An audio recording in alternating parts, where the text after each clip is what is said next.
Teganya suamiku malah asik berselingkuh dengan gundiknya saat aku sedang umroh di Tanah Suci. Assalamualaikum sahabat Bunda. Semoga Allah selalu memberikan kesehatan dan kebahagiaan untuk kita semua. Sebelumnya, jangan lupa absen dari daerah mana saja ya Bun, agar silaturahmi kita semakin erat.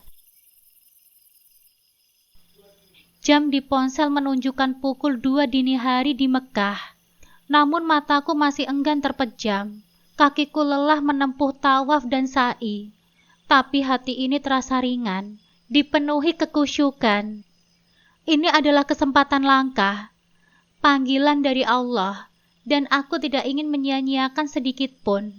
Ponselku bergetar pelan di samping sajadah. Notifikasi WhatsApp dari Sofia, putri semata wayangku. Bunda, kapan Bunda pulang? Lalu disusul, Bunda cepetan pulang ya Bun.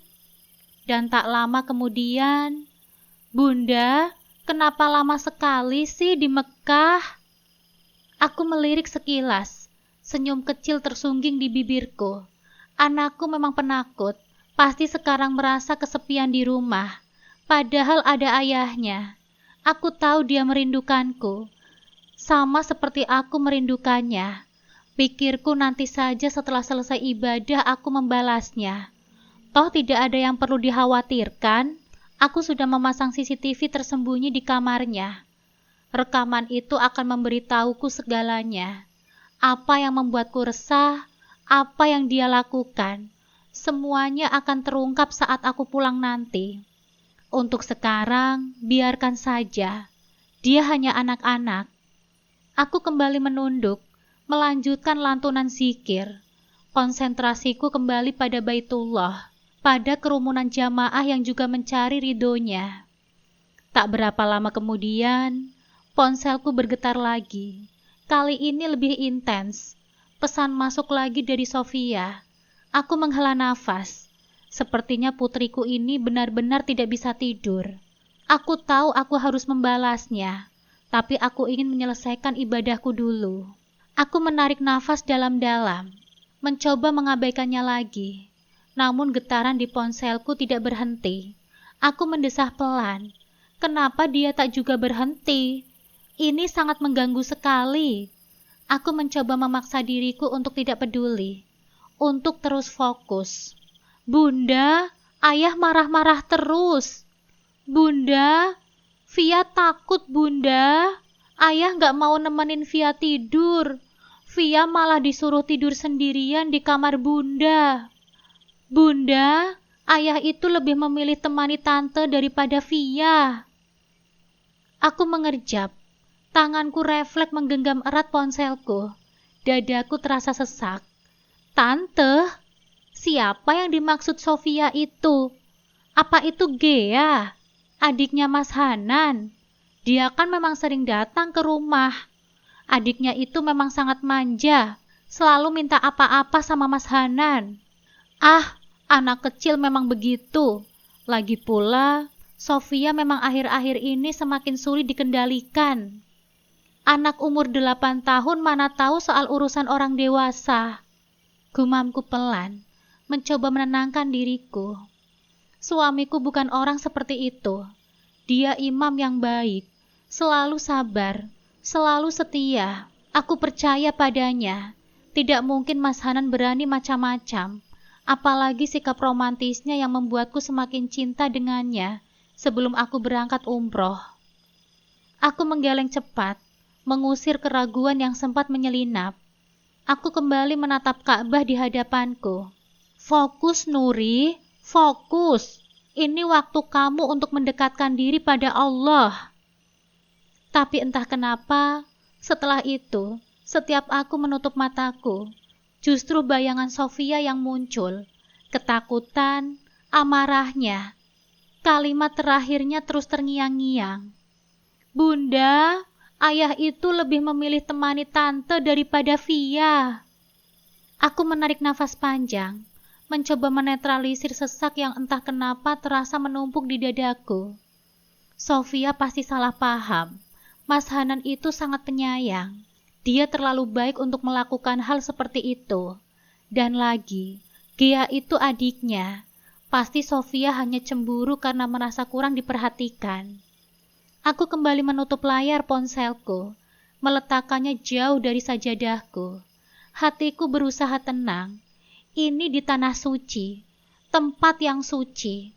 Tidak boleh membawa prasangka atau kecurigaan duniawi ke dalam hati.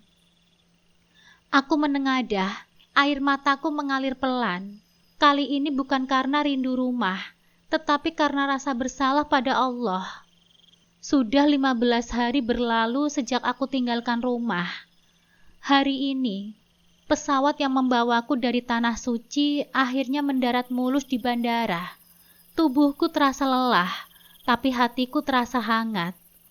Rindu rumah, rindu anakku Sofia, dan tentu saja rindu suamiku, Mas Hanan. Begitu keluar dari pintu kedatangan, kulihat dia, Mas Hanan berdiri di antara kerumunan penjemput, dan senyum khas yang dulu selalu berhasil menenangkan hatiku. Assalamualaikum istriku yang solehah. Ia menyambutku dengan senyum lebar. Tangan meraih koperku, lalu menggenggam tanganku dengan lembut. Waalaikumsalam, Mas. Jawabku pelan. Mataku mulai berkaca-kaca.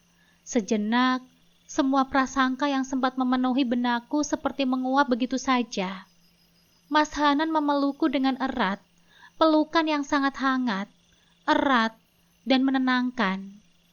Kamu semakin cantik sepulang dari Mekah, sayang. Bisiknya. Aura kamu beda, terasa damai. Aku hanya tersenyum malu-malu. Alhamdulillah, Mas.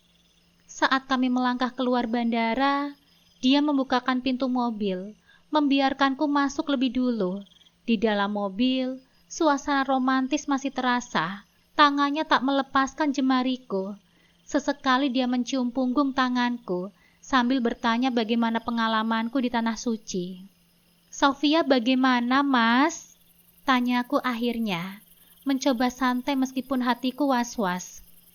Mas Hanan tersenyum tipis. Dia ada kegiatan ekskul di sekolah, makanya gak bisa ikut jemput kamu. Memangnya kenapa, sayang? Oh, gak apa-apa kok, Mas. Aku hanya kangen saja sama anakku. Via baik-baik saja kan, Mas? Via baik-baik saja, jawabnya dengan santai. Sesampainya di rumah, suasana nampak biasa saja. Terlalu biasa. Rumah bersih, wangi bunga segar di ruang tamu, dan aroma masakan hangat dari dapur menyambutku. Pasti Mas Hanan yang rela bangun pagi-pagi untuk memasak. Dia kan pandai masak. Mas Hanan lalu membantuku membawa koper hendak menuju kamar. Kamu istirahat dulu ya. Nanti sore kita bisa jemput Via bareng-bareng. Aku pun mengangguk. Iya, Mas. Tapi sebelum itu, aku mau ke kamarnya Via dulu ya sebentar. Kamu mau ngapain cek kamar anak kita? Aku menoleh singkat dan tersenyum. Oh, ini. Aku pasang CCTV tersembunyi di kamar Sofia, Mas. Aku pengen lihat, selama aku pergi dia ngapain aja. Katanya dia takut. Seketika, ekspresi wajah Mas Hanan berubah. Wajah yang tadinya penuh cinta, kini seperti baru tersambar petir. CCTV? Kamu pasang CCTV di kamar anak kita? Kenapa dia jadi panik? CCTV? Kamu pasang CCTV di kamar anak kamu sendiri? Ulangnya lagi, dengan suara lebih keras dan nada yang tak lagi hangat. Aku terdiam sejenak, tidak menyangka reaksinya akan sekeras itu. Aku pun mengangguk pelan. Iya, Mas, hanya kamera kecil saja kok. Aku cuma ingin memastikan Via baik-baik saja selama aku pergi. Bukannya kamu juga bilang, aku terlalu sering khawatir. Beda, Nuri. Ini bukan cuma soal khawatir. Ini privasi anak kita. Sofia itu kan sudah 8 tahun. Dia perempuan. Kamu nggak bisa ngawasin dia kayak gitu terus, Nuri. Ucapnya cepat. Aku terdiam. Entah kenapa, kata-katanya justru terdengar seperti upaya mengalihkan sesuatu. Bukankah dia yang sering bilang, anak perempuan itu harus dijaga ekstra? Aku ibunya, Mas. Kalau aku tidak jaga dia, siapa lagi yang akan menjaganya? Apalagi setelah pesan-pesannya itu. Suaraku terdengar lebih pelan tapi mantap. Mas Hanan menoleh cepat. Matanya menyipit. Pesan? Pesan yang mana? Aku berjalan perlahan ke kamar Sofia, tidak menjawabnya langsung. Kupandangi sekeliling kamar yang rapi, bahkan terlalu rapi untuk ukuran anak kecil yang katanya ketakutan dan kesepian. Aku membuka laci bawah rak buku, tempat aku menyimpan DVR kecil penyimpanan rekaman kamera. Aku baca semua pesan dari Sofia waktu di Mekah, Mas, ucapku, sambil meraih alat itu. Termasuk yang dia bilang soal kamu. Kamu lebih memilih temani tante daripada dia. Diam, sunyi. Lalu suara nafas Mas Hanan terdengar memburu di belakangku. Sofia itu cuma salah paham. Aku menoleh, menatap matanya. Salah paham yang mana, Mas? Soal kamu marah-marah terus? Soal kamu suruh dia tidur sendirian? Atau soal kamu temani tante? Tante siapa yang dimaksud oleh anak kita, Mas? Apa Gea sering ke rumah ini? Kamu jangan terlalu manjakan adikmu itu, Mas. Nanti dia malah kebiasaan. Via itu nggak ngerti apa-apa, Nuri. Dia masih kecil. Dan Gea itu kan adikku. Kalau bukan aku yang menuruti keinginannya, terus siapa lagi? Gea itu yatim dari kecil. Aku menatapnya tajam. Via sudah besar. Anak 8 tahun sudah bisa mengetahui mana yang baik dan mana yang buruk. Lagian Gea kan sudah dewasa. Dia bisa bekerja. Jangan cuma nyusahin kakaknya terus. Dia terdiam. Aku berjalan masuk ke dalam kamar Sofia, putriku. Wajah Mas Hanan mulai memerah. Otot rahangnya menegang. Matanya tak bisa dia menatap satu titik. Seperti sedang menahan sesuatu yang mendesak dari dalam dirinya. Kamu itu keterlaluan, Nuri.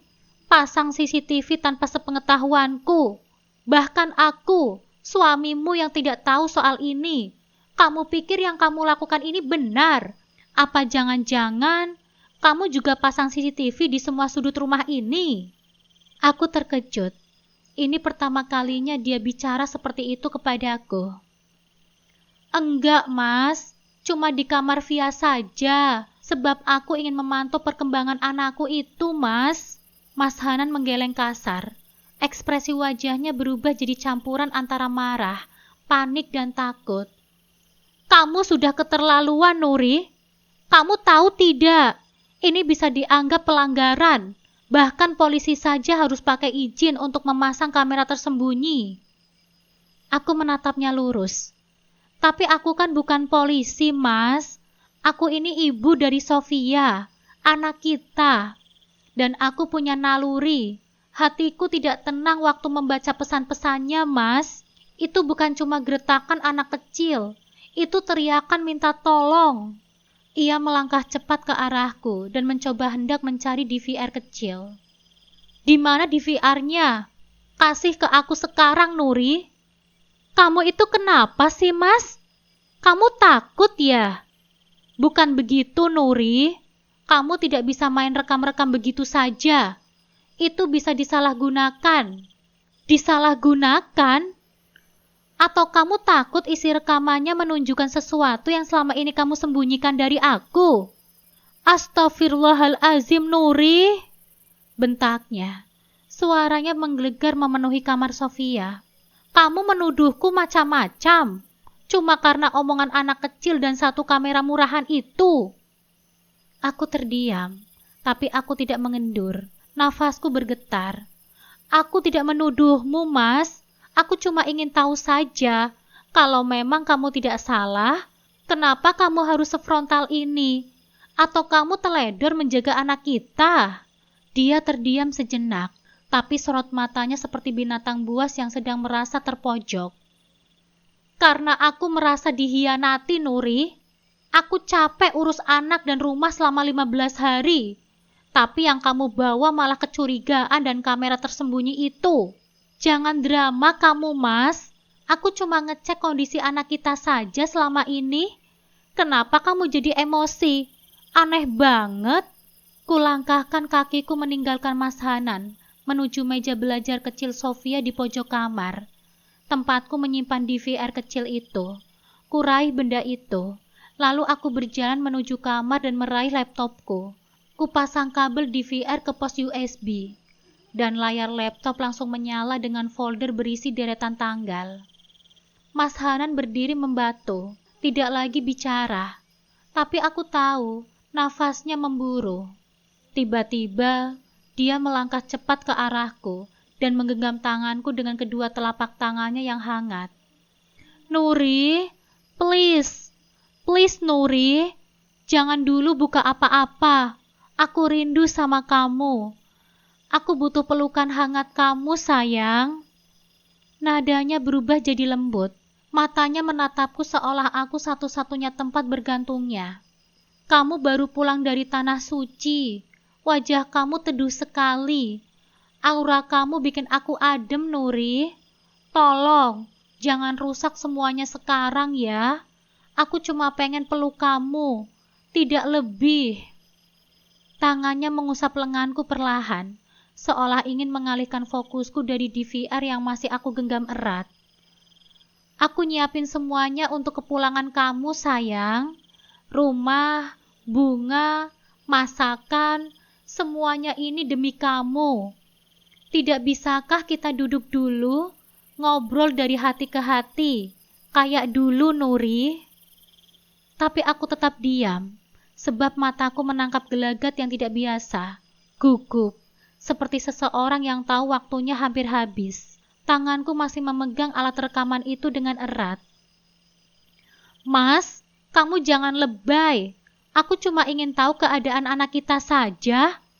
Please, Mas, menjauhlah sebentar.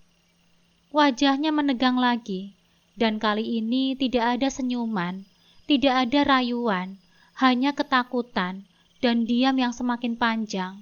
Aku pun lanjut membuka folder semua rekaman itu. Di tanggal keempat aku pergi, ada satu file yang membuat dadaku mencelos. Aku klik 2 kali, gambar bergerak, tapi yang muncul malah bukan rekaman putriku, melainkan seorang wanita muda masuk ke dalam kamar putriku. Ia mengenakan tank top ketat dan celana pendek yang nyaris seperti pakaian tidur. Tidak pantas untuk ukuran tamu, apalagi masuk ke dalam kamar anak kecil. Tapi yang membuat nafasku tercekat, dia masuk sambil tersenyum, seperti sudah terbiasa berada di ruangan itu.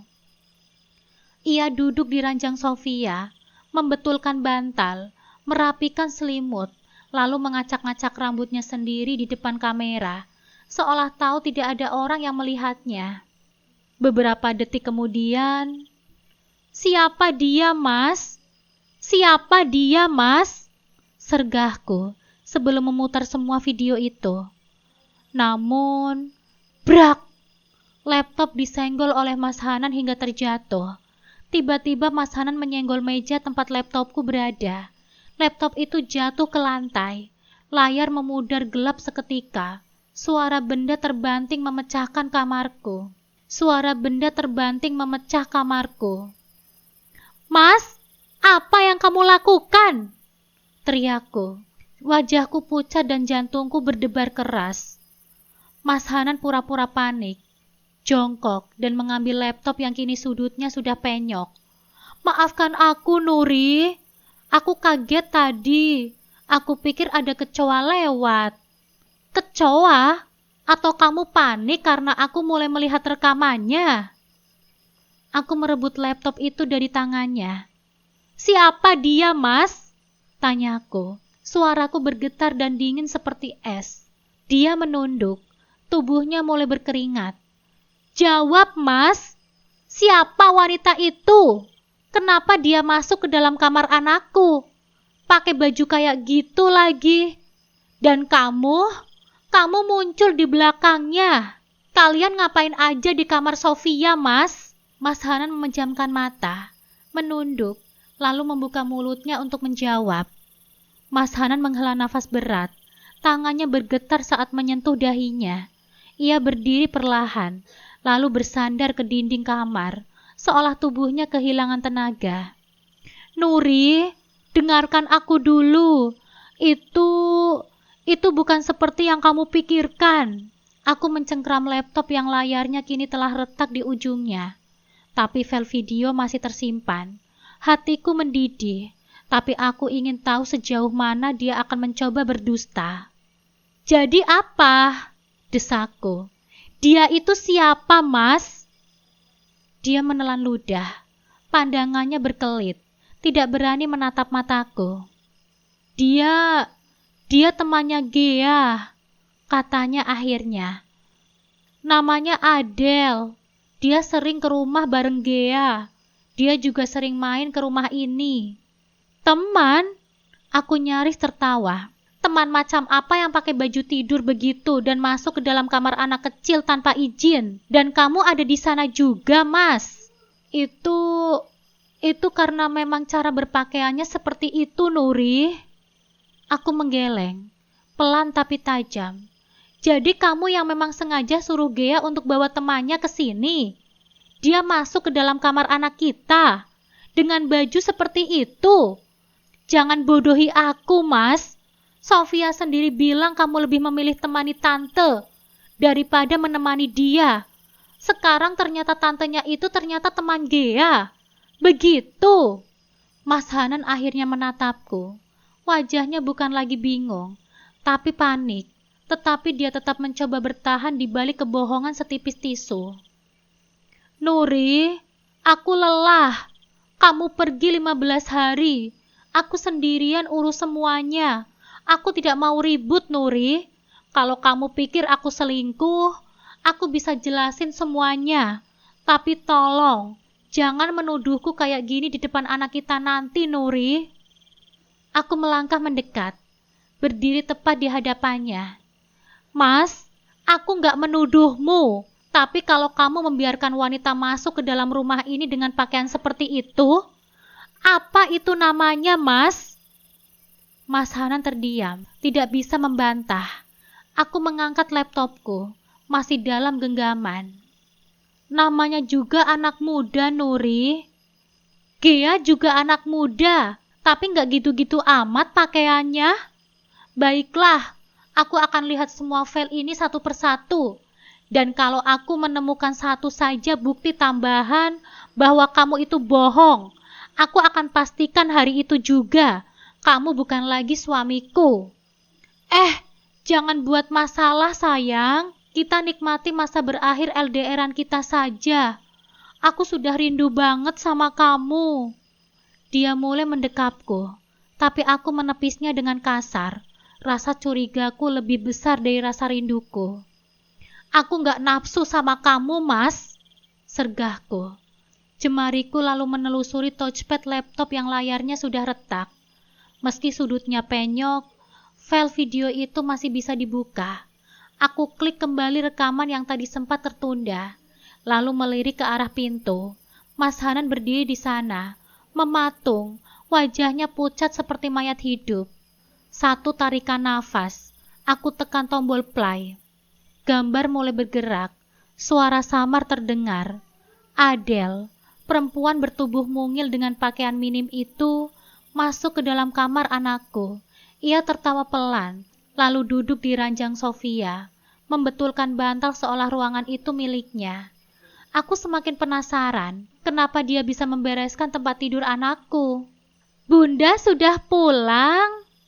Suara pekikan putriku menggema, membuyarkan fokusku dari layar laptop. Langkah kecilnya terdengar menderap, menghampiriku dengan penuh semangat. Sofia sayang. Aku segera menutup laptop dan merangkul tubuh mungil itu dalam dekapanku. Aroma samponya yang khas, nafasnya yang hangat, semuanya membuat dadaku terasa penuh. Via seneng banget Bunda sudah pulang. Via nggak sendirian lagi kan? Ucapnya dengan polos. Nanti Bunda juga bisa usir tante itu kalau dia datang lagi ke sini, Bunda. Via nggak suka sama dia. Via nggak suka sama tante itu. Sekejap, pandanganku beralih pada Mas Hanan. Kata-kata Via jujur, tanpa rekayasa, menusuk lebih dalam daripada bukti manapun yang tersimpan di dalam laptop. Dan kini aku yakin, perempuan dalam rekaman itu bukan sekedar tamu biasa, bukan juga teman Gea seperti yang diklaim oleh Mas Hanan. Tapi dia... Mas, suaraku rendah, menahan gejolak yang sudah mendidih. Dia itu siapa, Mas? Dia itu siapa sebenarnya, Mas? Mas Hanan terdiam. Bibirnya sedikit terbuka seolah hendak bicara, tapi tidak satupun kata yang keluar. Sofia masih memeluk pinggangku. Bunda, katanya lirih. Via nggak suka sama tante itu. Dia suka diam-diam masuk ke dalam kamar Via. Via nggak suka. Aku menunduk menatap putriku. Dia sering kesini, Nak. Iya, Bunda. Dia juga sering tanyain Bunda kapan pulang. Mataku langsung beralih lagi ke Mas Hanan. Dia nanya tentang kapan aku pulang. Ia memalingkan wajahnya. Nuri, kamu jangan percaya omongan anak kecil. Namanya juga anak-anak. Suka ngarang. Tapi anak kecil ini jujur, Mas, sergahku. Dan kamu yang bohong. Sofia terdiam, memeluk tasnya dengan erat. Matanya berkaca-kaca. Aku menoleh lagi pada Sofia. Sayang, Via ganti baju dulu di kamar ya. Bunda mau ngomong sama ayah. Via menatapku ragu. Bunda marah ya? Aku mencoba tersenyum. Tidak, sayang. Bunda cuma mau tanya sesuatu sama ayah. Nanti Bunda nyusul ya. Oh iya, tadi pulangnya sama siapa? Sama Bu Guru Uyun, Bu. Ayah nggak datang-datang, katanya mau jemput Via. Oh iya, ayah lupa. Ayah jemput Bunda soalnya. Via masuk dulu gih sana. Via akhirnya mengangguk. Ia turun dari ranjang dan berjalan pelan ke arah pintu, melewati Mas Hanan yang tanpa menoleh sedikit pun. Begitu pintu tertutup, aku langsung berbalik. Kamu pikir aku sebodoh itu, Mas? Nuri, tolong jangan bikin keributan. Kamu baru saja pulang umroh. Harusnya hati kamu itu tenang. Justru karena aku baru saja pulang, Mas, aku bisa bedain mana yang batil dan mana yang benar. Ya Allah, Nuri, aku bisa jelaskan semuanya. Jangan bawa-bawa nama Allah, Mas, kalau kamu sendiri yang mencoreng rumah tangga kita. Mas Hanan menarik nafas panjang, lalu mulai mendekatiku. Dia nggak ngapa-ngapain, Nuri. Dia cuma... Ya, sesekali main saja ke sini. Kita ngobrol. Ngobrol? Di kamar anak kita? Pakai baju begitu? Itu dia habis dari tempat gym katanya. Dan kamu biarin saja, Mas. Kamu pikir aku ini apa? Ibu dari anak kamu. Pulang-pulang nemu perempuan asing tidur-tiduran di kasur anakku. Dan kamu meminta aku tenang? Aku hilaf, Nuri, bisiknya. Bukan hilaf namanya, Mas. Itu pilihan. Mas Hanan menunduk. Matanya mulai memerah. Kamu sudah lama selingkuh, Mas. Dia menggeleng. Tidak, demi Allah, Nuri. Tidak. Dia cuma teman ngobrol saja. Sebab dia teman adikku, jadi aku juga boleh dong berteman dengannya. Aku tertawa pendek. Kesepian. Terus solusinya bawa perempuan lain ke kamar anak kita, dengan alasan itu teman adiknya. Nuri, aku rindu sama kamu. Aku menepis tangannya saat mencoba mendekapku. Rindu orang yang kamu hianati. Kamu kejam, Mas. Nuri, jangan ambil keputusan waktu kamu lagi emosi. Laptop kamu rusak. Kamu belum lihat semua videonya kan? Jangan menuduh. Aku menatap tajam. Kalau tidak ada apa-apa, kenapa kamu senggol meja dan jatuhin laptopku? Kenapa, Mas? Ia terdiam. Tangannya terkepal. Bibirnya gemetar.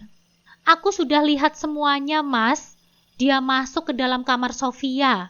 Duduk di ranjang Sofia. Pegang bantal anak kita.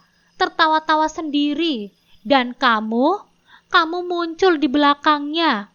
Pakai kaos dalam. Kamu pikir aku nggak bisa baca situasi, Mas? Mas Hanan menunduk dalam-dalam. Kali ini tidak ada lagi jawaban. Aku akan melihat semua filenya satu persatu. Kalau aku menemukan satu bukti lagi, satu saja, aku akan pergi dari kehidupan kamu. Nuri, jangan panggil aku begitu, Nuri. Aku mengangkat laptopku, mengusap layarnya yang retak. Jemariku bergetar menekan touchpad. Kalau kamu masih punya sedikit rasa hormat, keluar kamu dari kamar ini. Dia tidak bergerak. Matanya mengarah ke layar laptop yang kini menyala kembali. Aku menatapnya tajam. Keluar, Mas! Beberapa detik hening. Lalu ia perlahan melangkah mundur, menutup pintu. Sendirian, aku kembali menatap layar. Rekaman berikutnya terbuka. File bernama VID 202500607 1350 MP4. Aku tarik nafas dalam-dalam, lalu menekan tombol play.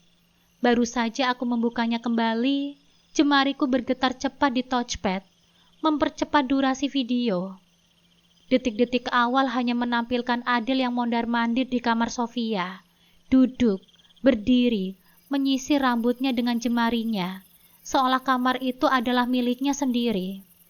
Lalu di menit ke-10, layar menampilkan sesuatu yang membuat nafasku tercekat. Mas Hanan masuk ke dalam frame, dengan santainya, mengenakan kaos dalam dan celana pendek. Aku langsung menghentikan video di detik itu. Mataku terpaku.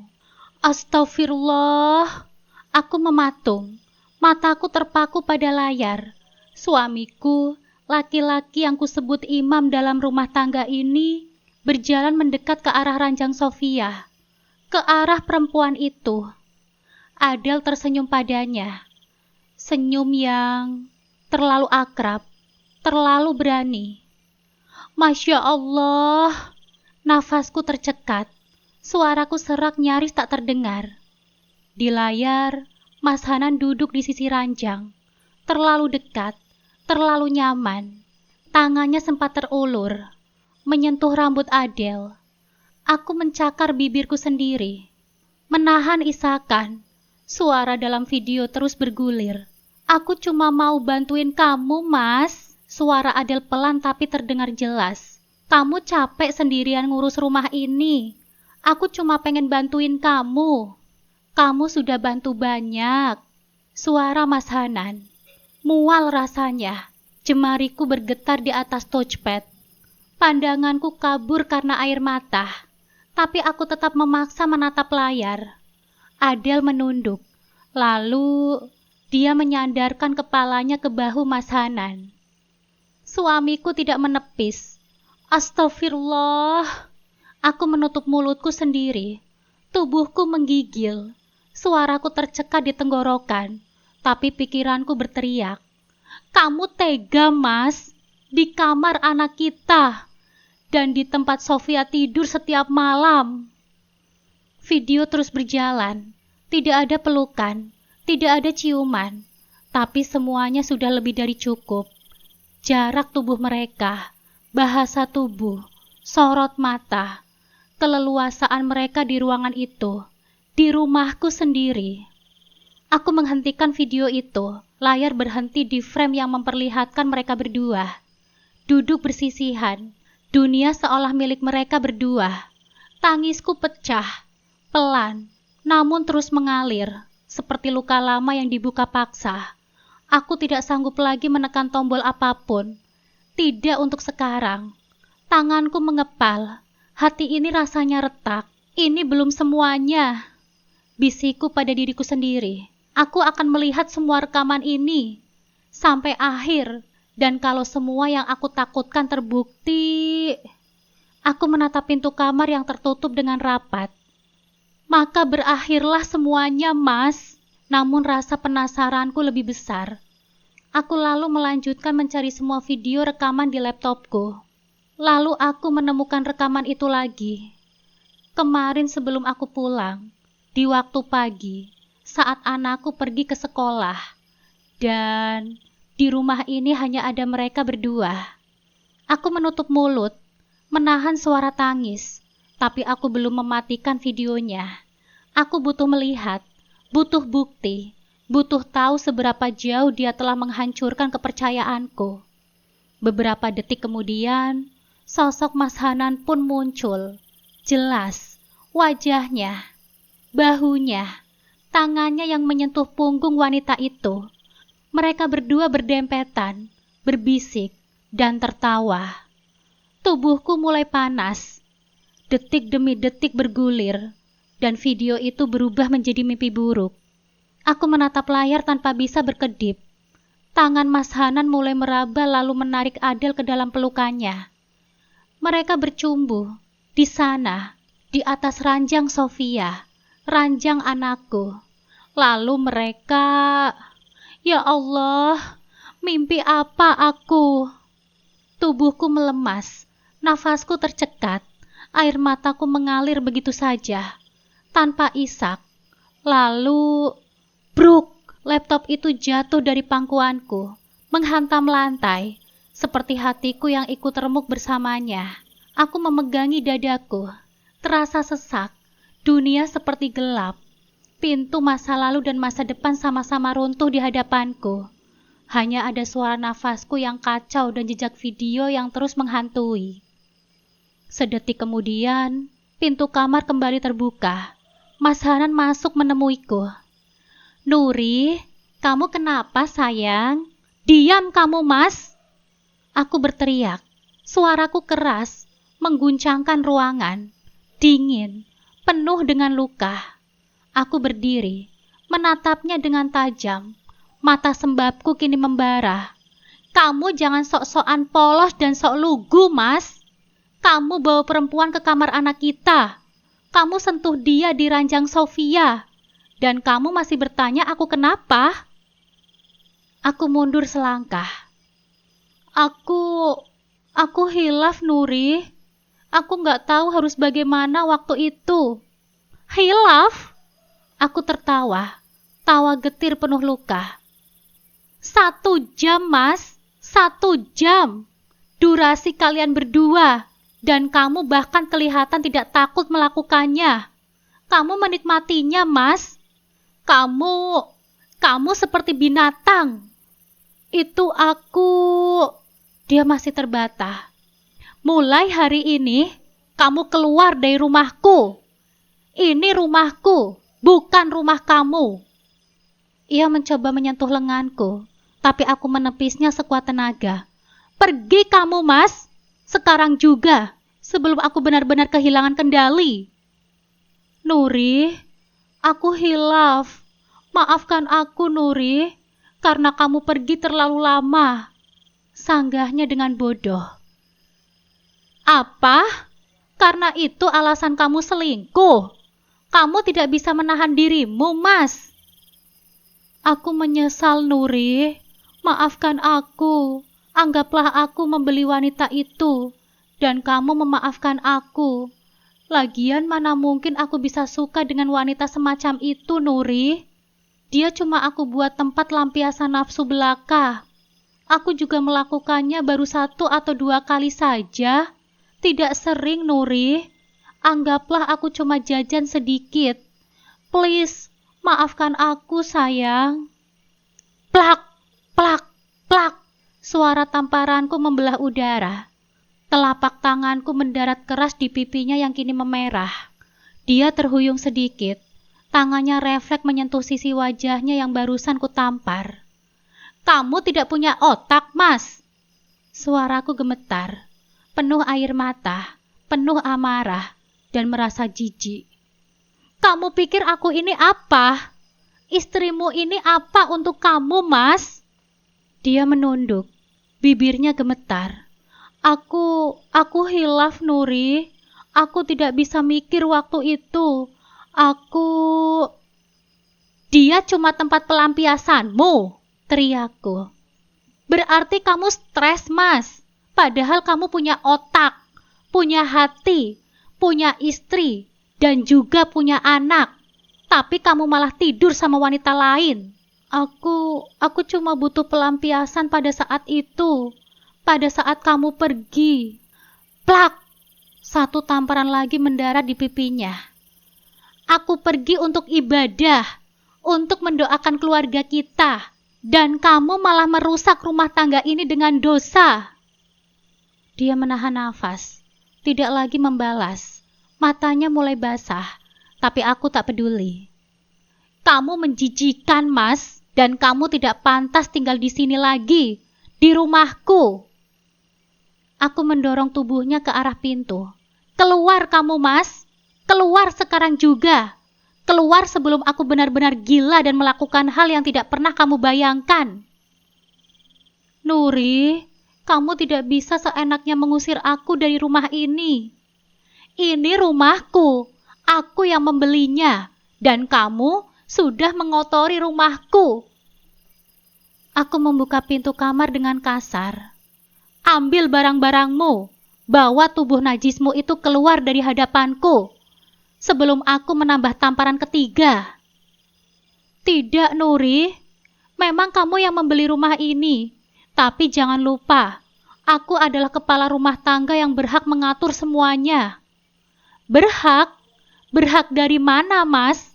Memangnya selama ini kamu pernah bekerja? Aku yang bekerja siang dan malam, supaya bisa membeli rumah sebagus ini. Aku yang punya usaha. Kamu sekarang pulang sana ke rumah orang tuamu. Bunda, kenapa Bunda berantem sama ayah? Suara Sofia membekukan segalanya. Aku dan Mas Hanan sama-sama menoleh. Gadis kecil itu berdiri di balik sofa, menggenggam bonekanya dengan erat. Matanya membesar, wajahnya pucat, bibir mungilnya bergetar. Bunda, kenapa berantem? Suaranya lirih, hampir tak terdengar. Sofia takut, Bunda. Darahku seperti berhenti mengalir. Aku menatap mata anakku, mata yang tak seharusnya melihat dan mendengar semua ini. Mas Hanan hendak melangkah mendekatinya. Sayang, sini nak, ke ayah. Jangan, sergahku cepat. Aku berdiri di antara mereka. Jangan sentuh anakku. Dia juga anakku, Nuri. Anak kita. Dia anakku.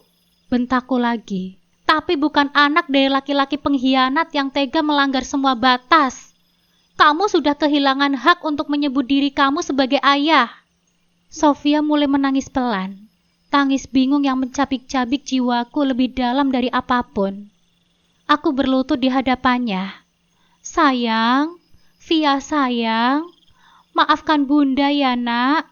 Bunda sudah teriak-teriak tadi. Maaf, kamu harus mendengarkan semua ini. Bunda marah ya sama ayah, isaknya. Aku memeluk Sofia dengan erat. Iya sayang, Bunda kecewa sama ayah. Ayah sudah membohongi Bunda. Bunda capek. Tapi kamu tenang saja ya. Kamu tidak salah kok. Kamu anak yang baik. Matanya menatapku. Terus, ayah mau pergi, Bunda. Aku mengangguk pelan, meski hatiku terasa hancur.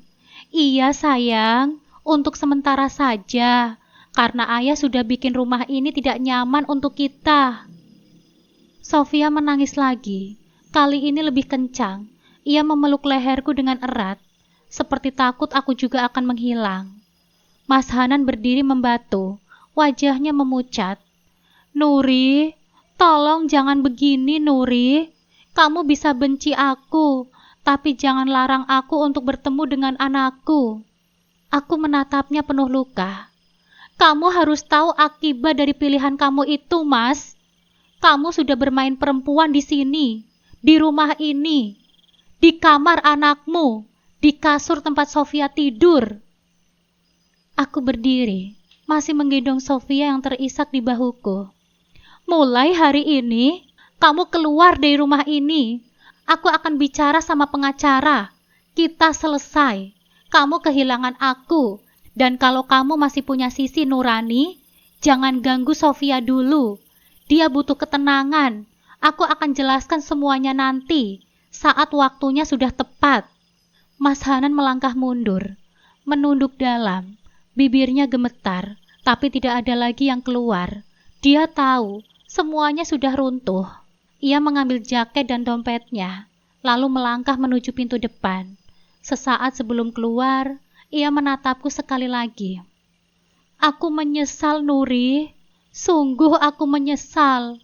Aku berharap ada pintu maaf di hatimu. Aku memeluk Sofia lebih erat. Sesalmu tidak cukup untuk menyembuhkan luka ini, Mas. Aku berdiri mematung.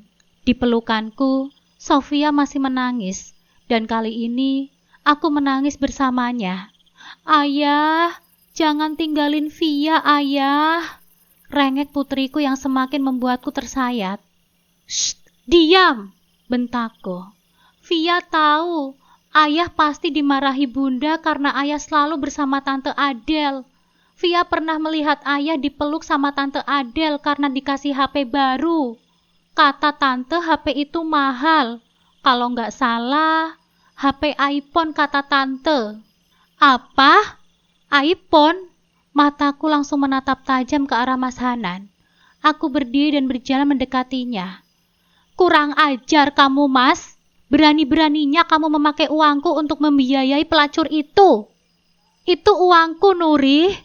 Senggahnya. Uang kamu?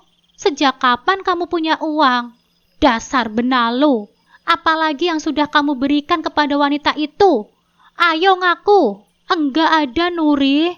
Cuma iPhone saja. Bohong. Kalau kamu tidak jujur, aku akan melaporkan kamu atas kasus pencurian. Wajah laki-laki ini menegang. Aku sudah membelikan dia rumah baru, Nuri. Lututku terasa lemah seketika. Apa? Aku tergeragap mendengar pengakuan benalu ini. Tapi rumahnya kecil kok. Tidak besar, jawabnya lagi. Kurang ajar memang kamu ya, Mas. Meski kecil, tapi kamu tetap saja membelikannya pakai uangku. Keluar kamu dari rumahku. Aku tidak sudi bertemu lagi sama kamu. Aku akan gugat kamu di pengadilan dengan semua bukti-bukti. Bruk. Pintu tertutup dengan sekuat tenaga, membuka kusen dan membuat jendela gemetar. Nafasku tersengal, dadaku naik turun, dan tanganku mengepal erat hingga kuku-kuku jemariku memutih. Sofia masih berdiri mematung di hadapanku. Tubuh mungilnya gemetar, isaknya tertahan, meski air matanya masih membasahi wajahnya. Aku mendekap lalu mencium keningnya dengan penuh perih. Maaf ya, Nak. Maafkan Bunda. Kami berdua terduduk di lantai ruang tamu. Aku memeluk Sofia dengan erat, seolah berusaha menahan dunia agar tidak hancur lebih dalam lagi. Tapi tangisan itu pecah juga. Bukan hanya milik Sofia. Aku juga ikut menangis. Kali ini bukan karena Mas Hanan, tetapi karena segalanya. Karena aku terlalu lelah. Karena aku terlalu sakit. Suami yang kuanggap baik ternyata menusukku dari belakang dengan kejamnya. Aku tidak pernah menyangka dia begitu, sebab sikap romantisnya setiap hari tidak pernah membuatku curiga. Belum lagi sikap lugu dan polosnya yang menipuku. Dia terlalu baik untukku, dan aku tak percaya dengan apa yang dia lakukan. Keesokan paginya, aku bangkit. Wajahku masih sembab, tapi pikiranku lebih jernih. Aku sudah membuat keputusan.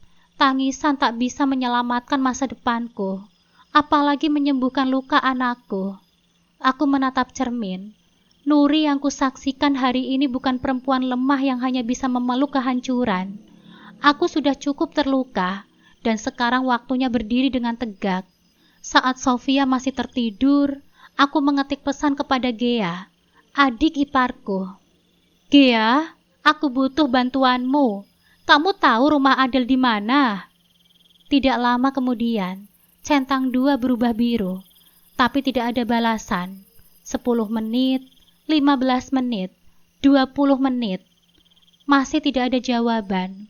Kubuka aplikasi kontak, lalu ku telepon dia langsung. Suara dering menyambung, lalu mati. Gea menolak panggilanku. Aku mencoba lagi. Kali ini masuk, tapi suaranya kaku. Halo kak. Gea, aku tanya baik-baik. Kamu tahu rumah Adel di mana? Maaf kak, aku tidak tahu. Aku juga nggak kenal sama Adel. Jangan bohong kamu Gea. Kamu pasti disuruh jangan ngaku kan sama masmu? Sumpah mbak, aku nggak tahu. Kamu tidak tahu sama sekali. Desakku, nada suaraku semakin tinggi.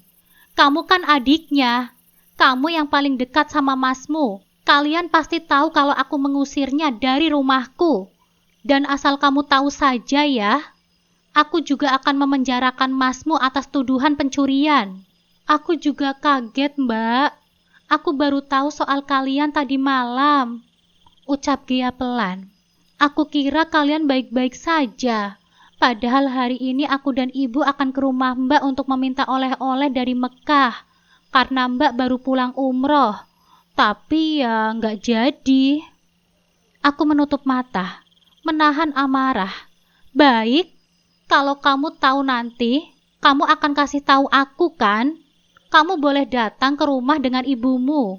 Aku akan memperlihatkan kelakuan masmu selama ini di depan kalian. Baik, Mbak. Aku akan ajak ibu. Mas Hanan juga nggak ada di rumah.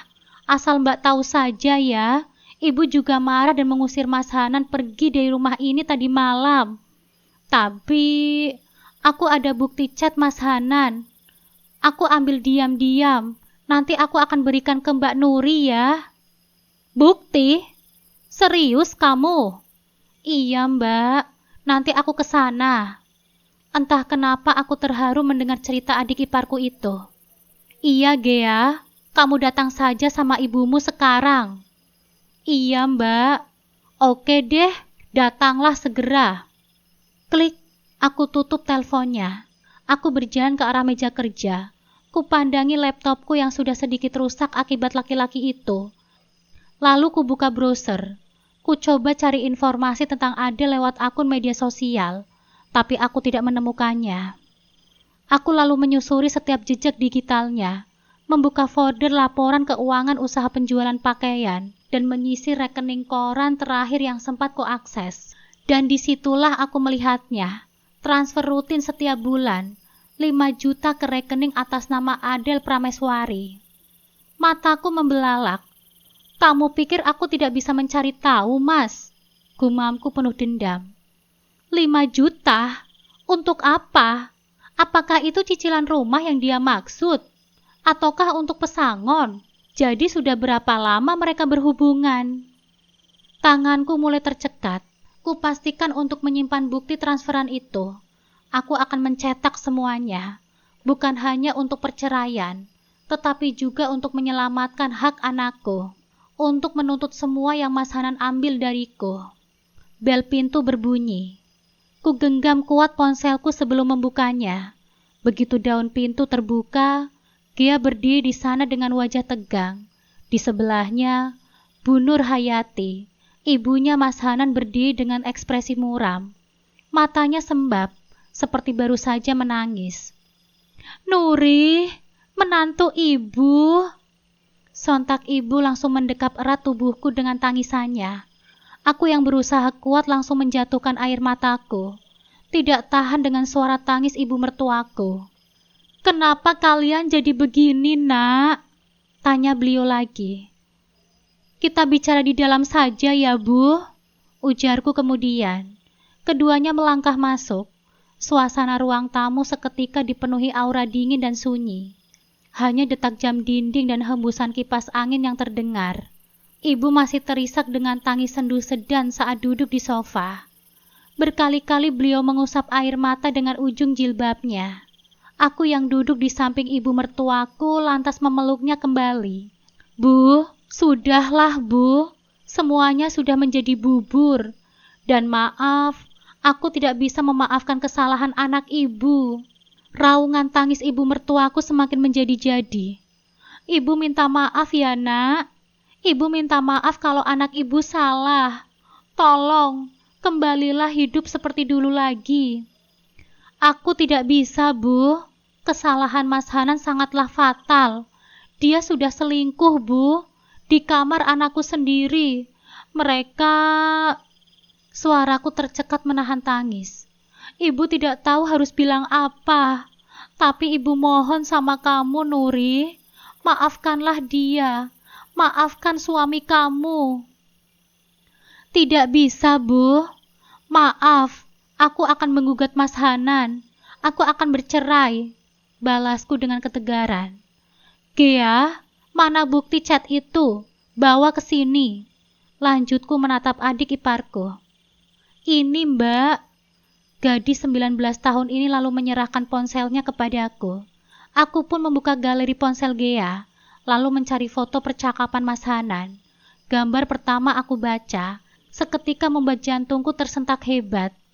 Isinya benar-benar membuat darahku tinggi. Mas, yang kemarin itu bikin aku seneng banget loh.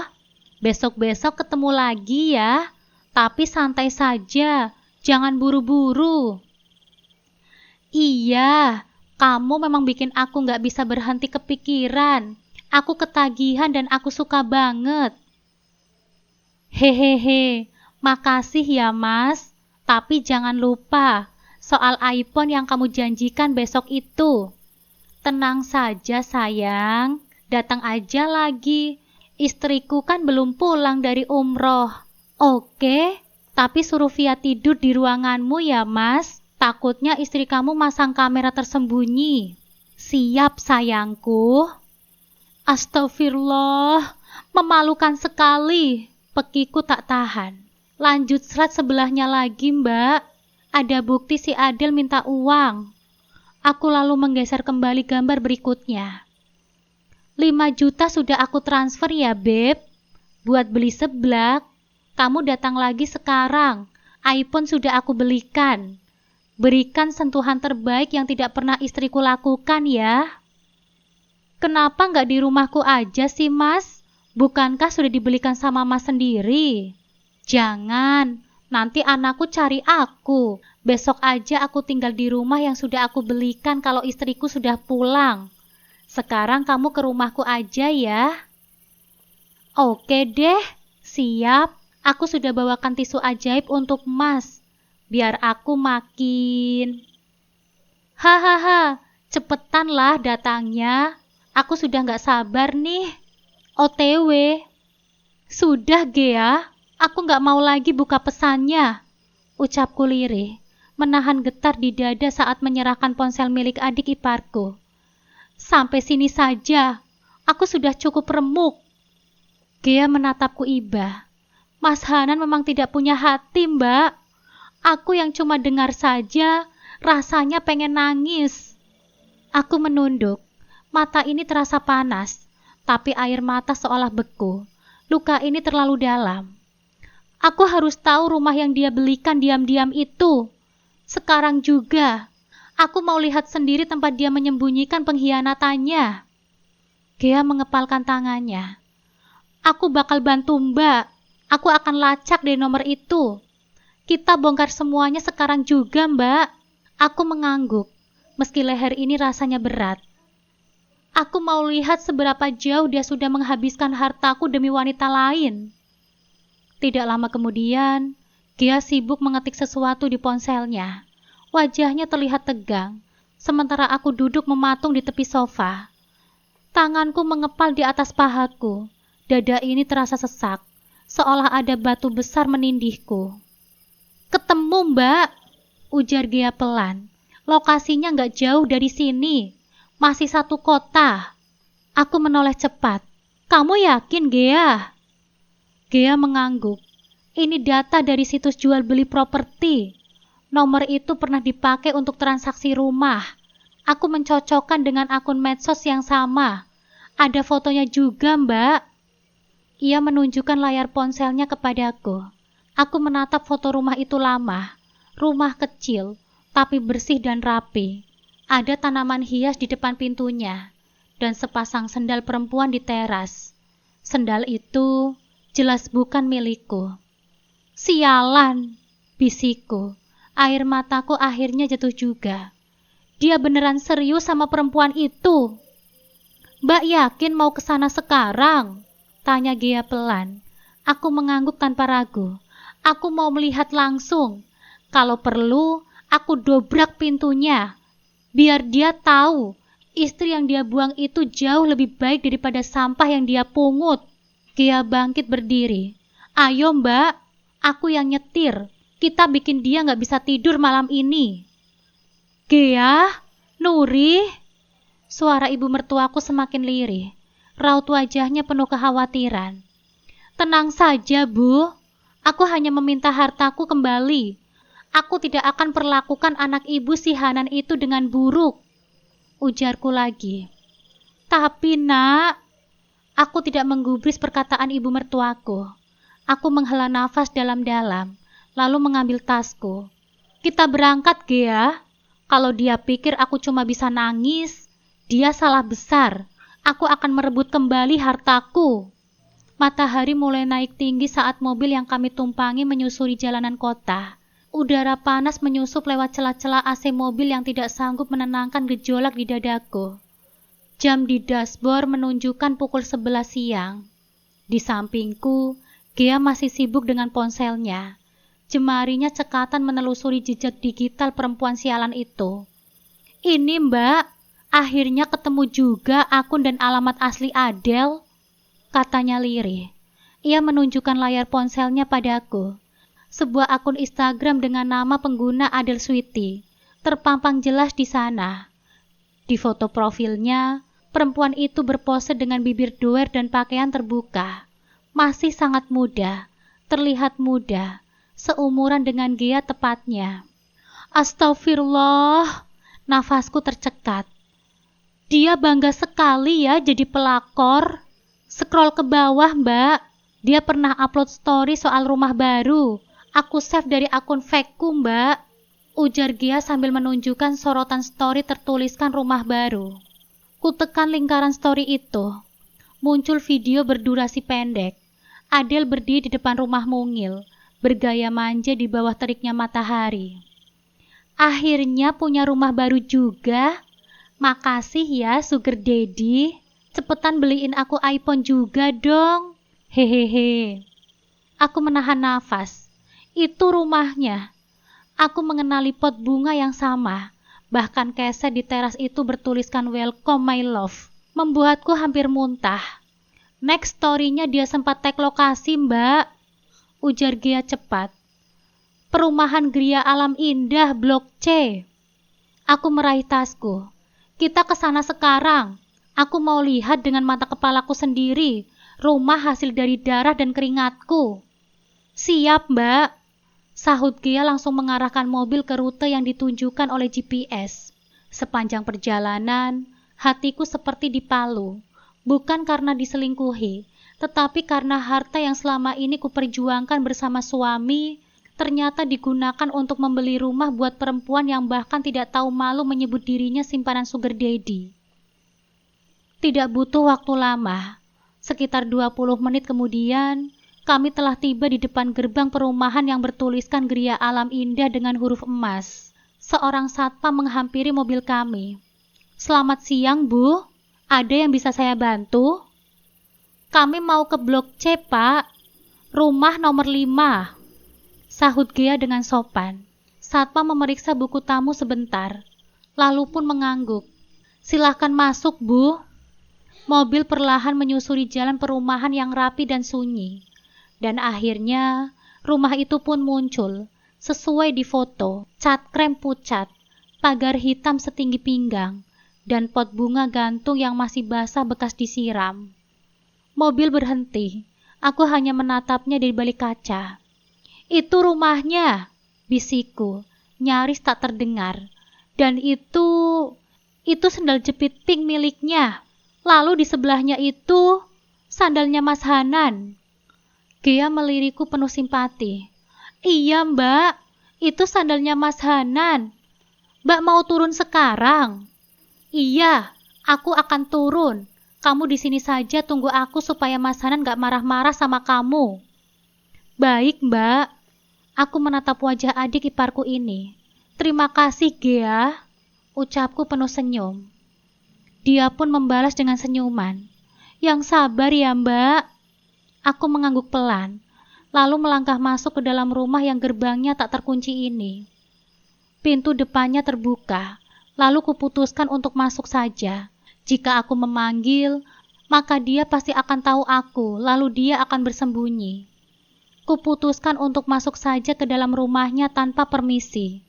Namun baru saja aku melangkah masuk ke dalam rumahnya, ku dengar suara seseorang dengan rintihan lirihnya yang menjijikan. Hatiku semakin panas. Haruskah aku melabraknya sekarang juga? Atau aku rekam saja dan viralkan kelakuan mereka? Suara rintihan lirih menjijikan wanita itu terdengar begitu nyaring. Anehnya, kenapa harus siang bolong begini? Setelahnya, terdengar tawa perempuan itu ringan, manja, dan dibuat-buat. Lalu kudengar suara berat yang sangat kukenal, suara laki-laki benalu itu. Sepertinya mereka sudah selesai. Kamu memang lebih lincah dari Nuri. Terdengar jelas dari balik pintu. Ada tawa setelahnya. Gak nyangka kamu bisa bikin aku lupa kalau aku masih punya istri. Dadaku seolah diremas-remas. Suara kasarnya mengiris telingaku. Suara perempuan itu membalas. Makanya, jangan banding-bandingkan aku sama istri kamu, Mas. Aku kan lebih muda, lebih tahu cara manjain kamu. Tawa mereka bersahut-sahutan. Tanganku gemetar, kakiku melemas, seolah tidak sanggup untuk berdiri. Ponselku nyaris jatuh dari genggamanku, tapi kupaksakan menekan tombol rekam suara. Besok kamu beliin aku gelang emas yang aku kirim di WA ya, Mas? Iya, sayang. Selama kamu terus kayak tadi, aku rela jual perhiasan istriku yang aku ambil. Oh, kalau kamu sudah ambil, kasihkan saja ke aku. Gak perlu beli lagi. Hahaha, bisa. Kamu pintar juga. Nanti aku kembali ke rumah dan ambil semua perhiasan yang aku sembunyikan selama dia pergi umroh kemarin. Aku tidak kuat lagi mendengarnya. Air mataku jatuh begitu saja. Mulutku terbuka. Tapi tidak ada suara yang keluar. Dunia di sekitarku runtuh dalam diam. Aku menggigit bibirku sendiri, mencoba tetap tenang, tapi dadaku terasa seperti dihantam ribuan palu. Ya Allah, bisikku pelan. Benarkah aku sedang diuji sebesar ini? Langkah-langkah kecil terdengar dari dalam kamar. Suara kasur berderit. Tawa mereka masih berlanjut, seolah tidak ada hati yang mereka lukai. Seolah tidak ada janji suci yang mereka injak. Pintu kamar itu mendadak terbuka. Engselnya berderit pelan. Aku menegakkan tubuhku, dan nafasku tertahan. Ku angkat wajah yang basah oleh air mata. Sisa-sisa kekuatan dalam diriku kukumpulkan untuk berdiri menghadapi mereka. Pengkhianat yang selama ini tidur di pelukanku, dan parasit yang menghisap darahku di belakangku. Langkah kaki itu berhenti. Mereka membeku di ambang pintu. Mas Hanan masih mengenakan kaos dalam yang kusut. Rambutnya berantakan. Wajahnya merah padam. Di belakangnya, Adel berdiri setengah bersembunyi. Hanya mengenakan dress tipis yang jelas terlalu pendek untuk disebut sopan. Wajahnya kaget, tapi bibirnya masih sempat tersenyum miring. Apa? Nuri? Mas Hanan tergagap. Matanya membelalak. Lalu melirik sekeliling seolah mencari cara melarikan diri. Aku memandangnya dengan tajam. Nafasku tersengal, tapi bibirku tetap terkatup rapat. Adel menyikut lengan Mas Hanan, berbisik pelan. Itu istri kamu? Kenapa bisa di sini? Mas Hanan tidak menjawab. Tubuhnya kaku, seperti tertusuk petir. Aku melangkah maju, hanya satu langkah, tapi cukup membuat mereka mundur setengah badan ke dalam kamar. Bagus, kataku dingin. Suaraku rendah tapi penuh bara. Ternyata kamu memang gak hanya menjual kehormatan, tapi juga menjual harga dirimu. Nuri, ini tidak seperti yang kamu pikirkan. Diam kamu, Mas, bentakku. Tanganku terangkat. Kamu pikir aku ini bodoh? Aku dengar semuanya. Bahkan aku rekam. Satu kata tambahan darimu, dan rekaman ini bisa sampai ke pengacara dan pengadilan. Mas Hanan terdiam. Wajahnya memucat. Adel menatapku dengan sinis, mencoba menyembunyikan rasa takutnya. Kalau kamu sudah tidak bisa membuat suami kamu bahagia, wajar dong kalau Mas Hanan mencari yang lebih muda. Aku menoleh pada wanita murahan di depanku, menatapku dengan tajam, seolah menelanjangiku ngilu, seolah aku adalah wanita yang tak berguna. Kamu benar, ujarku datar. Aku memang tidak bisa membahagiakan dia, karena aku terlalu sibuk bekerja, menopang rumah tangga ini sendirian. Dan kamu hanya bisa menada sisa dari laki-laki sampah, yang bahkan tidak mampu membelikan gelang tanpa mencuri milik istrinya. Laki-laki yang mengambil harta istrinya untuk membelikan kamu rumah, iPhone, dan buat makan kamu sehari-hari. Apa kamu tidak punya keluarga? Atau kamu memang pelacur yang tujuannya memang merampas harta suami orang? Mulut Adel melengkung, tapi tidak bisa berkata-kata. Aku menghela nafas panjang, lalu menatap Mas Hanan lurus-lurus. Terima kasih, Mas. Setidaknya hari ini aku tahu siapa kamu yang sebenarnya. Orang yang tidur di sebelahku selama ini. Dan satu hal lagi. Aku melangkah lebih dekat. Cukup dekat untuk melihat kilatan takut di matanya. Rumah ini, motor yang kamu pakai untuk kemari, uangmu, bahkan handphone yang kamu pakai kirim pesan menjijikan itu, semuanya masih atas namaku, dan aku yang punya. Mas Hanan terdiam, matanya membelalak. Nuri, satu yang kamu belum tahu, semua aset sudah kurubah atas namaku. Tubuhku seperti kehilangan tulangnya saat kalimat itu meluncur dari bibirnya. Dunia runtuh seketika. Aku merasa seolah dipukul palu besar tepat di dadaku. Nafasku tercekat, kakiku gemetar. Apa? Bisikku. Suara sendiri pun terdengar asing di telingaku. Semua aset atas namanya. Aku menatap Mas Hanan. Mataku menyipit, mencoba mencari tanda bahwa ini hanyalah gertakan. Tapi dia berdiri di sana, tidak bergeming, tidak juga menyunggingkan senyum mengejek. Sorot matanya tenang, dan itu yang paling menakutkan. Ia yakin dengan ucapannya. Aku sudah mengurus semuanya sejak kamu umroh, katanya pelan, seolah ingin membunuhku pelan-pelan. Surat rumah, BPKB motor dan mobil, bahkan rekening usaha, semuanya sudah beres. Di balik layar diam-diam kamu terlalu sibuk ibadah kan? Kata-katanya menghantamku lebih kejam daripada pengkhianatannya di ranjang. Tanganku mengepal. Aku mencoba tetap berdiri, tapi seluruh badanku berteriak ingin rebah, ingin lenyap dari kenyataan yang kejam ini. Jadi selama ini, dia bukan hanya selingkuh, tapi juga mencuri dan merampas semua hartaku. Dengan wajah tetap menantang, ia menambahkan, jadi kalau kamu mau pergi, silahkan pergi saja, tapi jangan bawa apa-apa, karena sekarang semuanya telah menjadi milikku. Adel menyeringai kecil di belakangnya, menyandarkan tubuhnya ke dinding dengan penuh kemenangan. Tanganku akhirnya terangkat, bukan untuk menampar atau menghancurkan apapun, tapi untuk memperlihatkan ponselku. Aku sudah merekam semuanya, Mas, kataku dengan suara bergetar, tapi tegas, termasuk pengakuanmu barusan. Senyum Mas Hanan surut. Kamu pikir kamu ini pintar? Aku lebih dulu. Kamu bisa rekam, tapi aku punya notaris. Aku punya bukti legal. Kamu cuma punya air mata dan kemarahan. Dadaku naik turun. Aku tahu tubuhku sedang hancur, tapi pikiranku mulai menyala dingin, tajam, bukan hanya karena marah, tetapi karena aku tidak akan kalah. Baik, Mas, kataku akhirnya, suara rendah tapi jelas. Kalau ini perang yang kamu mulai, aku akan selesaikan sampai akhir. Dan saat itu tiba, kamu akan menyesal pernah menyentuh 1 rupiah pun dari tanganku. Aku akan buat kalian jadi gembel. Lihat saja nanti, ancamku dengan api yang menggebu.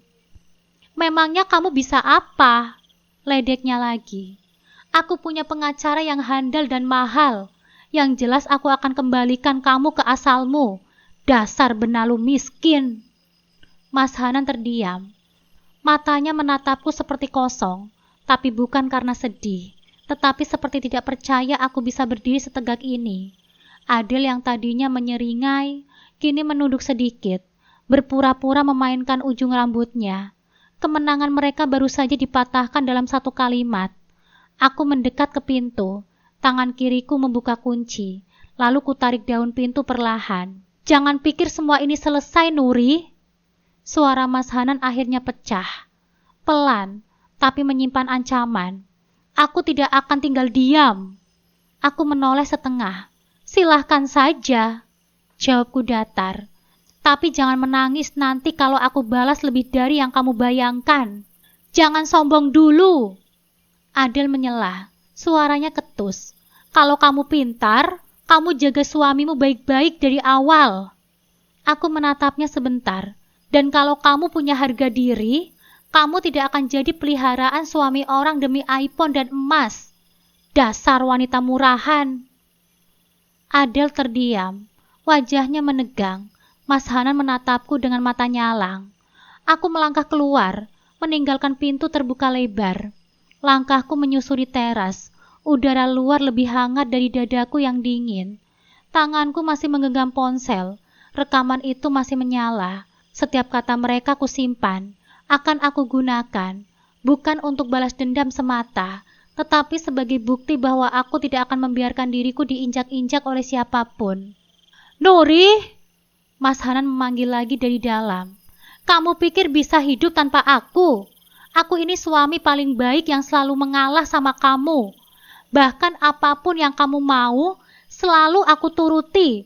Aku tampan, aku pengertian, dan aku... Stop, Mas. Stop membual. Aku mual mendengarmu. Gusarku di balik tatapannya. Aku kembali balik lagi melangkah keluar rumah pelakor itu. Laki-laki bermata coklat itu tidak membalasku lagi. Aku terus melangkah menuju mobil tempat adik iparku menunggu. Aku tidak akan menoleh lagi, tidak akan pernah, karena sekarang aku bukan lagi perempuan yang pulang membawa luka. Aku perempuan yang akan kembali dengan kemenangan. Mobil melaju pelan meninggalkan rumah itu. Rumah yang barusan jadi saksi bahwa tidak semua cinta layak dipertahankan, meski dulu aku sangat mencintainya. Aku dan Gea segera bergegas menuju rumah Pak Ridwan, pengacara yang sudah lama aku kenal dan cukup handal menangani kasus seperti ini. Otakku sudah kalut, tapi ada secercah harapan saat teringat profesionalitas beliau. Begitu kami sampai, Pak Ridwan langsung menyambut kami dengan raut wajah prihatin. Bu Nuri, saya turut prihatin atas apa yang telah menimpa Ibu, ucapnya dengan lembut, mempersilahkan kami untuk duduk. Aku pun mengangguk, menahan gejolak emosi yang kembali menyeruak. Terima kasih banyak, Pak. Saya kesini untuk meminta bantuan Bapak. Mas Hanan, dia selingkuh, Pak. Bahkan dia mengeklaim semua aset saya untuk berganti nama miliknya. Wajah Pak Ridwan menunjukkan ekspresi serius saat aku menceritakan semuanya dengan detail.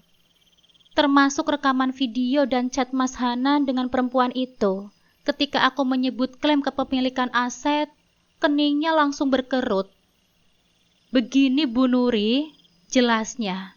Sangat sulit untuk mengubah kepemilikan aset tanpa tanda tangan dan persetujuan Anda sebagai pemilik sah. Apalagi jika itu harta bawaan atau harta yang Anda peroleh sendiri, kecuali ada pemalsuan dokumen yang sangat rapi. Ia meminta waktu 3 hari untuk menyelidiki klaim Mas Hanan dengan timnya. Aku pun mengangguk penuh harap.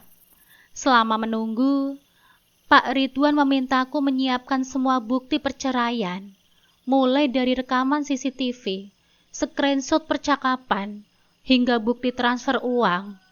Dan tiba-tiba, aku teringat sesuatu yang sangat penting. Pak, saya punya surat perjanjian pranikah, ujarku. Matanya pun membelalak. Mas Hanan mungkin lupa tentang itu, Pak. Pak Ridwan tersenyum tipis. Oh, itu akan sangat membantu, Bu Nuri. Perjanjian pranikah bisa menjadi kunci kuat untuk melindungi hak-hak Anda. 3 hari terasa seperti 3 tahun. Setiap detik adalah penantian yang menyiksa, bercampur dengan harapan dan kecemasan. Aku terus memegang erat flash disk berisi rekaman video dan screenshot chat, juga penyimpan surat perjanjian pranikahku. Akhirnya hari persidangan pun tiba. Surat gugatan ceraiku sudah diterima pengadilan. Di sampingku, ada Gea yang menggenggam tanganku dengan erat. Dan Bu Nur Hayati, ibu mertuaku, yang menatapku dengan mata berkaca-kaca. Semuanya penuh penyesalan. Sofia tidak ikut. Aku titipkan dia ke tetanggaku agar tidak menyaksikan drama pilu ini. Di ruang sidang, aku melihat Mas Hanan duduk di bangku tergugat. Di samping pengacaranya, wajahnya terlihat pucat, matanya nampak sayu. Tidak ada lagi sorot congkak atau senyum mengejek, seperti saat aku mengonfrontasikannya di rumah Adel. Di sampingnya, Adel juga hadir, mengenakan pakaian lebih sopan dari biasanya, namun raut wajahnya tetap tegang. Sidang pun dimulai. Setelah pembacaan gugatan, giliran Pak Ridwan yang membeberkan bukti-bukti. Suaranya lantang dan jelas. Setiap kata-katanya menghantam Mas Hanan telak. Yang mulia hakim, kami memiliki bukti rekaman video yang menunjukkan tergugat, Saudara Hanan, telah melakukan perbuatan asusila di dalam rumah penggugat, bahkan di kamar anak mereka sendiri, dengan seorang wanita yang bernama Adel. Pengacara Mas Hanan mencoba menyelah, tapi Pak Ridwan tidak gentar. Aku memutar video CCTV di layar monitor yang disediakan, menunjukkan detik-detik mengerikan saat Mas Hanan dan Adel berada di kamar Sofia. Ada desas-desus di antara pengunjung sidang. Kemudian Pak Ridwan menunjukkan bukti screenshot percakapan antara Mas Hanan dan Adel, termasuk chat Adel yang menyebutkan sugar daddy dan permintaan barang mewah. Tidak lupa, bukti transfer uang 5 juta rupiah setiap bulan ke rekening Adel.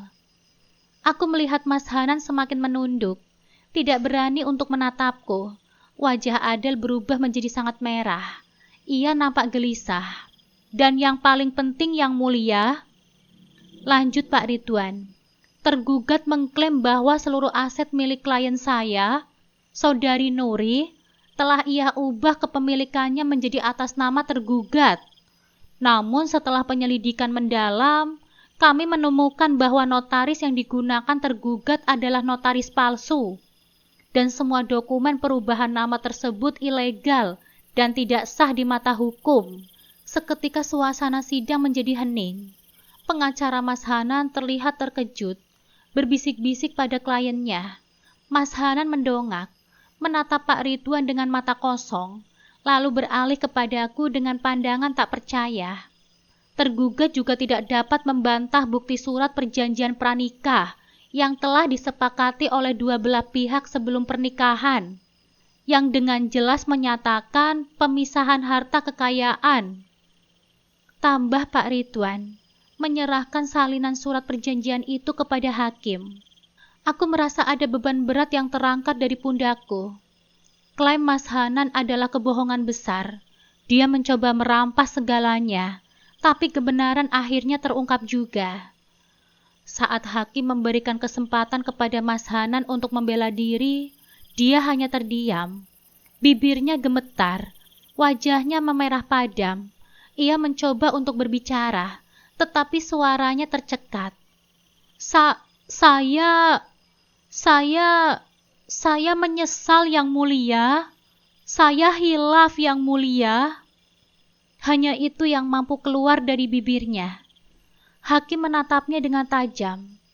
Penyesalan tidak menghapus perbuatan. Bukti-bukti yang diajukan penggugat sudah sangat jelas. Putusan hakim akhirnya dibacakan. Gugatan ceraiku akhirnya dikabulkan. Hak asuh Sofia sepenuhnya jatuh kepadaku. Dan yang paling melegakan lagi, seluruh aset yang diklaim Mas Hanan dinyatakan tetap menjadi milikku. Karena perubahan nama yang dia lakukan terbukti tidak sah. Bahkan hakim memerintahkan Mas Hanan untuk mengembalikan semua harta yang telah dia curi dan ia gunakan untuk Adele. Saat palu hakim diketuk, aku tidak bisa menahan air mataku. Ini bukan air mata kesedihan, melainkan kelegaan yang sangat luar biasa. Keadilan akhirnya berpihak kepadaku. Aku melihat Mas Hanan menunduk dalam. Bahunya bergetar. Dia tidak lagi benalu yang sok berkuasa, melainkan seorang pecundang yang hancur karena perbuatannya sendiri. Adele di sampingnya hanya menatap lantai, seolah bumi ini menelannya. Mereka telah kehilangan segalanya. Aku berdiri, melirik Mas Hanan untuk terakhir kalinya. Tidak ada lagi cinta, hanya rasa jijik dan iba. Akhirnya, Mas, kamu akan tahu rasanya kehilangan segalanya. Bisikku dalam hati. Aku berjalan keluar ruang sidang, ditemani oleh Gia dan ibu mertuaku. Matahari terasa begitu hangat menyentuh kulitku. Langkahku terasa ringan, seolah beban bertonton telah terangkat dari pundakku. Ini adalah awal yang baru bagiku dan Sofia. Aku memang terluka, tetapi aku tidak hancur. Aku akan bangkit demi anakku Sofia, demi diriku sendiri. Dan aku tahu, aku akan baik-baik saja. Aku akan lebih dari baik-baik saja.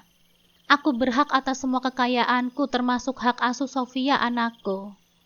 Beberapa bulan berlalu, aku fokus membangun kembali kehidupanku. Usaha pakaianku semakin berkembang pesat. Aku tidak lagi bekerja sendirian. Sekarang aku punya tim yang solid. Termasuk Gia yang tidak pernah lelah mendukungku. Setiap hari, aku disibukkan dengan hal-hal positif, merancang koleksi baru, melayani pelanggan, dan tentu saja, menghabiskan waktu berkualitas dengan Sofia. Sofia, dia adalah pahlawan kecilku. Awalnya dia sempat murung dan bertanya-tanya mengapa ayahnya tidak lagi pulang. Aku menjelaskan dengan bahasa yang mudah dia pahami, bahwa ayahnya sedang diberi pelajaran karena perbuatan salahnya. Perlahan, senyumannya kembali merekah, tawanya mengisi setiap sudut rumah ini. Kami sering pergi piknik, membaca buku bersama, atau hanya sekedar bercerita tentang hari-hari kami. Melihatnya bahagia adalah obat yang paling mujarab untuk segala lukaku. Suatu sore, saat aku sedang bersantai di teras rumah, menyeruput teh hangat sambil mengawasi Sofia bermain di taman. Aku tanpa sengaja melihat unggahan terbaru di media sosial. Bukan aku yang mencarinya. Entah bagaimana algoritma sialan itu membawanya ke berandaku. Itu adalah unggahan Adele. Foto Adele dengan berpose di depan sebuah ruko kecil, dengan spanduk disewakan yang sudah lusuh. Wajahnya tidak lagi sumringah. Tubuhnya terlihat lebih kurus, dan ada caption yang cukup menusuk. Hidup itu keras ya. Ternyata dulu enak tinggal ongkang-ongkang kaki. Sekarang harus cari kerja sendiri. Susah banget sih cari yang tulus. Aku hanya tersenyum tipis. Karma itu nyata, Adele. Dia yang dulu bangga menjadi peliharaan suami orang demi materi, kini harus merasakan betapa beratnya hidup tanpa parasit yang menghidupinya. Tak lama setelah itu, Gia datang menjenguk. Dia bercerita kalau Mas Hanan kini tinggal di rumah ibunya, tidak punya pekerjaan tetap, seringkali mengeluh dan menyalahkan aku atas semua penderitaannya. Mbak tahu, Mas Hanan sekarang kerja serabutan. Kadang dia jadi ojek online, kadang juga bantu-bantu ibu di warung. Cerita Gia dengan nada iba bercampur sedikit geli. Katanya dia stres berat karena semua uangnya habis buat bayar ganti rugi ke Mbak. Dan Adele juga gak mau sama dia lagi. Aku hanya terdiam, mendengarkan Gea. Ada rasa perih yang tipis tersisa, tapi lebih dominan adalah rasa lega. Bahkan minggu lalu dia ke rumah ibu sambil nangis-nangis, Mbak. Dia bilang kalau dia kangen sama Sofia. Tapi Sofia sendiri kalau dengar nama ayahnya, langsung diam atau malah menghindar. Tambah Gea, itu adalah balasan yang setimpal.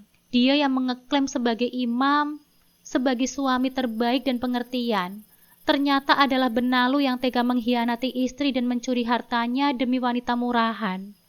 Sekarang, dia merasakan pahitnya kehidupan. Dia yang dulu menganggapku sombong karena berani melawannya, kini harus menelan ludahnya sendiri. Mungkin dulu aku mencintainya dengan sangat tulus. Mungkin ada masa di mana dia adalah duniaku, tapi cinta itu sudah mati, terkubur di bawah puing-puing pengkhianatan dan kebohongan. Sekarang, yang tersisa hanyalah Nuri yang baru, Nuri yang lebih kuat, Nuri yang lebih bijaksana, dan yang paling penting, Nuri yang bahagia. Kebahagiaan sejati tidak datang dari bergantung pada orang lain, tetapi dari keberanian untuk bangkit dan menciptakan takdir sendiri. Dan aku, Nuri, sudah membuktikannya. Tamat.